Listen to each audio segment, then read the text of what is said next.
Nacum estudiante, Nacum niño, Nacum bilingüe. ¿Te lo cuenta? ¿Sí o no? Acá está un poquito, esta es mi versión de cómo se veía Hugo más o menos. Nenac Hugo, Nenacum, Nacum estudiante, Nacum educado, Nacum niño, Nacum bilingüe, Nenac Oaxaca. Una persona le diría, no manches, eso no es zapoteco. ¿Vale? No, zapoteco, eso no es zapoteco. Se lo está inventando ese niño. ¿No? O sea, pero pues si estudiantes en español, soy estudiante, pues le pongo el Nacum estudiante y ya. Pues ahí está. ¿Vale? Entonces, a Hugo lo podríamos catalogar como, ay, la viste ya está perdiendo su zapoteco. Pobrecito. Pues sí, eso le pasa a las personas. Pues mira, ni siquiera habla español. Si te pones a escuchar bien su español, dijo soy estudiante o le faltó un artículo o sea como acento y todavía su zapoteco me dice Nacum educado.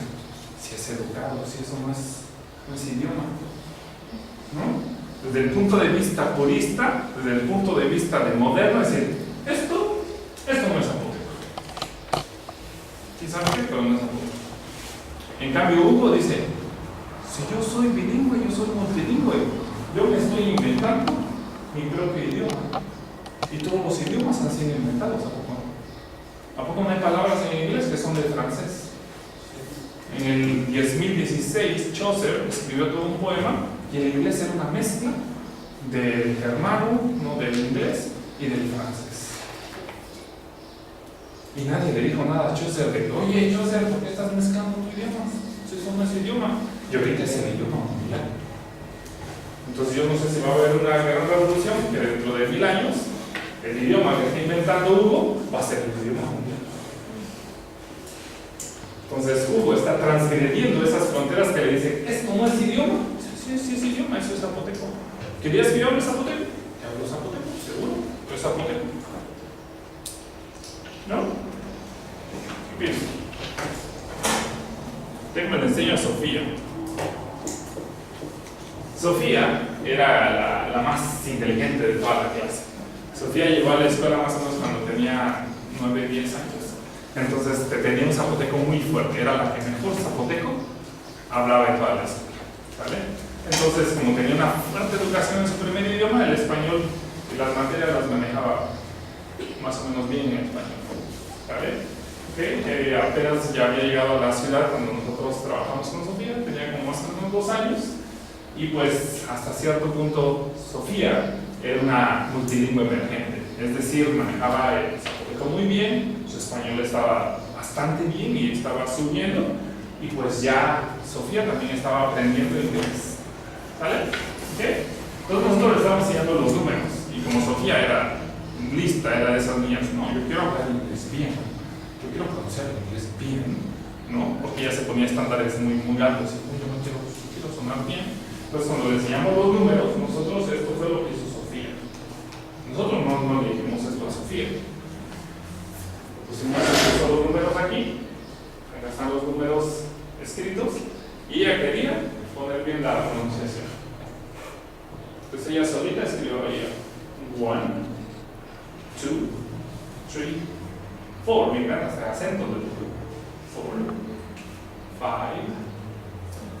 6, 7, 8. ¿Vale? Alguien le podría decir, ¿qué estás haciendo? Así no se escribe. Y si vas a un diccionario, fonéticamente no se escribe así. No se escribe en el diccionario, tiene unos símbolos así medios que los lingüistas que han supuestamente hecho un alfabeto fonético, ¿han visto los diccionarios? Sí. ¿Cómo tienen? Entonces le podemos decir a Sofía, Sofía, eso está mal. Si quieres ponerlo, busca un diccionario y ponlo bien. ¿No? En cambio, Sofía dice, soy exteriorizada, pero yo me invento mi propio alfabeto que funciona para mí. Y si les gusta, cópienlo, y si no, pues ahí déjenlo. ¿Vale? ¿Okay? Pero ella está creando sus propios alfabetos y dice, así a mí me funciona perfectamente. Y la pregunta del millón es, para un mexicano, uno habla español, ¿cuál tiene más sentido? ¿Es el diccionario que tiene unos símbolos medio raros ahí, que no sé si es una I larga, que si es una I corta, o lo que puso Sofía aquí? Sofía, pero no, de acuerdo a la modernidad, o sea, los lingüistas son los que pueden crear esos alfabetos fonéticos, eso. O sea, Sofía es una exteriorizada, es una chavita que, si la escuchas español, tiene acento, o sea, ella no, ¿por qué no podría crear conocimiento? ¿Por qué? Si apenas va en primaria, para ir a ser un lingüista hay que ir a hacer una universidad, una maestría, hay que hacerse un doctorado en Canadá para entonces poder decir, ah, bueno, sí, ya vete, ya puedes crear conocimiento. Sofía no tiene derecho. ¿Right? Pero Sofía dice, no. ¿Right? Sofía dice, tengo que transgredir yo a la realidad y yo me invento mi propio alfabeto. ¿Right? Okay. Hay un libro fabuloso que escribió no me acuerdo si es hombre o mujer, Kalman, que se llama Los alfabetos ilegales, Illegal Alphabets. Y básicamente es un libro de unos paisanos allí en Estados Unidos que pues ellos querían pronunciar bien para que les entendiera a la gente, y entonces toda la historia comenzó. La historia es fascinante. Le empezó un chavito tarasco de Michoacán que le gustaba una muchacha. Así empezó la historia. Pero le gustaba una muchacha y entonces él le quería preguntar a la muchacha que dónde vives, ¿no? Where do you live? Pero pues no sabía el chavito nada de inglés. Entonces va y le dice a uno de sus padres, ¿cómo le digo a la abuela esa? ¿Dónde vives? Se le dice, well, pero le dicen rápido, where do you live? Where do you live? Entonces va el chavito, que es tarasco, dice, no me voy a acordar, y lo apunta y pone, where you live. Y se lo memoriza y va y le dice a la gringa, where you live? Right? Y la güerita le contesta, por ahí. Right? Funciona. ¿Me entiende? ¿No? Entonces, esta es una historia real de un grupo de paisanos que se creó su propio diccionario de cómo sonaba el inglés para ellos. ¿Sale? Y con eso empezaron a aprender muchos inglés. Con sus propias formas de decir, how are you? ¿En sentido? Jaguar, como el jaguar. How are you? ¿Vale? Entonces, sí, how are you, me acuerdo, ¿no? Entonces, para mí tiene sentido, ¿vale? Entonces, para las personas modernas, ay, esos mexicanos que están inventando, esos indígenas que están inventando, como si no tuvieran derecho ellos a crear conocimiento, ¿vale? En cambio, aquí lo empezaron a hablar y está funcionando perfecto para un grupo específico de personas, ¿vale? Bueno, déjenme ahora les enseño yo a Carmen. Carmen es una niña increíble, Carmen. Ahorita ya está como, ya creo que va a empezar a predicar Carmen. Cuando yo la conocí estaba en sexto, y Carmen era una niña que solamente hablaba español. Pero iba en una escuela vespertina donde había bastantes triquis. Entonces ella estaba aprendiendo, después empezó a aprender un poquito de triqui en nuestras clases, de chatino, pero lo que ella estaba aprendiendo era inglés con nosotros en las clases, así como le está pasando a muchos de ustedes con sus alumnos que solamente hablan español y le están enseñando inglés, ¿verdad?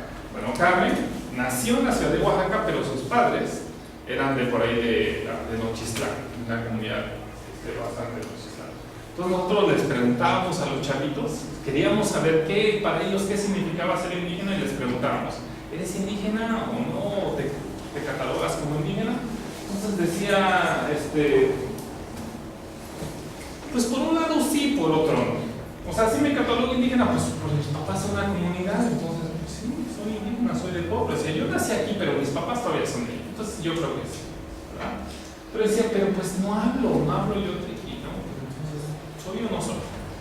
Pero ella decía, ¿no?, que para ella, si ella aprendiera, por ejemplo, triqui cuando estaba haciendo eso, entonces sí. Y pues si hablo inglés, pues entonces también voy a ser americano. Y si hablo francés, pues sí, también voy a ser francesa. Ella, con todos los idiomas que quería aprender, se iba a volver una ciudadana del mundo. Porque a ella no le importan las fronteras geográficas. ¿No hablo inglés? Pues entonces ya voy a ser americano también, ¿verdad? Y lo que era muy chido de Carmen Cuando nosotros llegamos a la escuela, nosotros no veíamos en qué momento los niños hablaban triqui y en qué momento hablaban español, y teníamos mucha curiosidad. Pues platicando con Carmen era una etnógrafa. Oye, Carmen, hija, ¿cuándo hablan los niños triqui aquí en la escuela? Ay, maestro, nomás fíjese, ¿verdad? Cuando vienen así las mamás por sus niños, están los niñitos, los chiquitos, y van y les abrazan, y quién sabe qué le dicen, pero hablan triqui. Y también los chamaquitos cuando se enojan con nosotros y les quieren mentar. ¿Ya sabe usted qué, maestro? A sus compañeros se lo dicen en triqui. Cuando están enojados, hablan triqui. ¿Quién sabe qué dicen? Pero hablan triqui, maestro. Entonces, sin haber tomado la clase de la doctora Ángeles, Carmen era una etnógrafa, es decir, te podía decir santo y seña de las prácticas del lenguaje incluidas en ese idioma. Otra vez, alguien puede decir, ¿etnógrafa?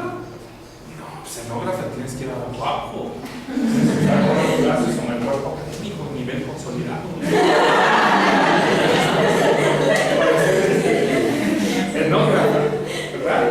Si no, tienes que tener eso. Cuando Carmen ya era capaz de producir todo un papel, de decir, sí, te platico cómo funciona acá el poder del lenguaje. Y bueno, Carmen tenía una excelente maestra, Laura, que le decía, no tienes que saber todo el inglés para poder escribir de ti. Y Carmen escribió algo así, y era lo mismo. Entonces, este es Carmen, translanguaging, pero otra vez, no solamente la cuestión de mezclar idiomas, sino decir quién soy yo, ¿no? De transgredir esa posición de, soy una niña de escuela vespertina, ya sé cómo me tratan, como nos contó Belén. Pues soy de la vespertina, ¿sabes? Ser media burrita de niños de familia. Decir, no, yo puedo escribir así. Entonces ella escribió en su texto así, que le dijo, estaban viendo el can, y le dijo Laura, Carmen, o sea, si normal nosotros sabemos I can y ciertos verbos, tú pon lo que tú quieras para decir todo lo que tú haces un poquito en español, no hay problema. Entonces esto fue lo que escribió Carmen. I can cook, muy bien. I can wash mi ropa. I can run. I can sell cosas. Me encanta como uso. I can fix canciones. I can work de vendedora. I am good deportista. I am young. I can play soccer. I'm 11 years old. Entonces Laura no le dijo, esto está mal. No se dice cook muy bien, se dice very well.